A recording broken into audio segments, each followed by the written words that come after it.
আজকে হলো আমাদের উইকও, বাট তা বলে এটা ভেবো না যে আজকে আমরা সারাদিন পড়ে পড়ে ঘুমাবো। আজকে হলো এই বিশাল বাড়ির বিশাল কাম। তো দেখতে পাচ্ছ বেডরুম থেকে শুরু করে রান্নাঘর পর্যন্ত পুরো উথাল পাতাল হয়ে আছে। অ্যাকচুয়ালি আমরা দুজন মিলে আজকে ডিসাইড করেছি যে পুরো ঘরগুলো ঠিক করবো। অ্যাকচুয়ালি অনেকই নোংরা হয়েছিল, তো জিনিসপত্রগুলো সব বাইরে বের করে ঝাড়াঝাড়ি করেছিলাম। অভি একদিকে লেগে পড়লো ঝাড়াঝাড়ি করতে, গোছগাছ করতে, আর আমি একদিকে মুছামুছি করতে লেগে পড়লাম। এইগুলো করতে করতে আমাদের হঠাৎ মনে পড়লো যে আমাদের বাড়িতে উই পোকার অনেক বাসা হয়ে গেছে। কিছু কিছু মানুষ বলে এগুলো নাকি সিজনই হয়, বাট এগুলো হওয়া ঘরে একদমই ভালো না। মানে এইসব দেখলে মা লক্ষ্মী ঘরে আসতেই চায় না। ঘরে চারিদিকে যদি পরিষ্কার পরিচ্ছন্ন থাকে তাহলেই মা লক্ষ্মী আসে। কিন্তু কি করব, যতবারই এগুলোকে ভাঙি ততবারই এগুলো আবার হয়ে যায়। তো এবার আমি কি করলাম, দোকান থেকে গিয়ে পার্মানেন্ট এর কিছু সলিউশন নিয়ে আসলাম।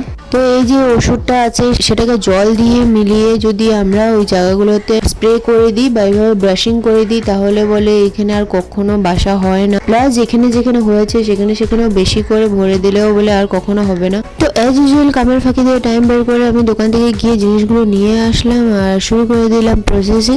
দেখা যাক কতটুকু কি হয়। তো দোকানদার আমাকে যেমন বলেছিল ঠিক তেমন ভাবে কোটাতে আমি ওষুধটা ঢেলে নিয়েছি, আর আধার থেকেও বেশি তার সাথে আমি জলও মিশিয়ে নিয়েছি, কেননা সেটা অনেকই বিষাক্ত। যদি ডাইরেক্ট দিই তাহলে কিন্তু অনেকই ক্ষতি হতে পারে। তো বলেছে ডাইরেক্ট দিতে পারবে, বাট একদম ভেতরে ভেতরে যেখান থেকে হয়েছে সেখানে ডাইরেক্ট সিরিঞ্জ দিয়ে পুশ করার জন্য। বাট যেহেতু সিরিঞ্জ নেই আমার বাড়িতে, তো আমি কি করলাম যে ব্রাশ দিয়েই এগুলো দেওয়া শুরু করেছে।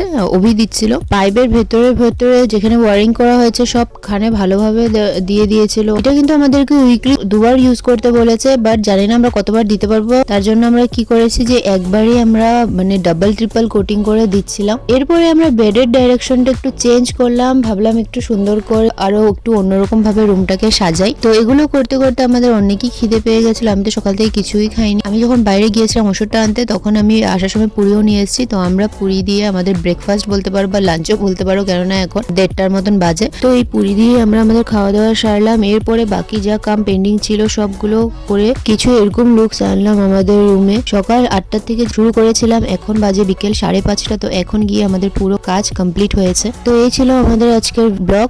তোমাদের এই ভিডিওটা কেমন লেগেছে, আর উই পোকা নিয়ে যদি আরো কোনো সাজেশন তোমাদের থেকে থাকে তাহলে প্লিজ কমেন্ট করে জানাতে ভুলো না। দেখা হচ্ছে আবার নেক্সট কোনো শর্টসে। Till now by.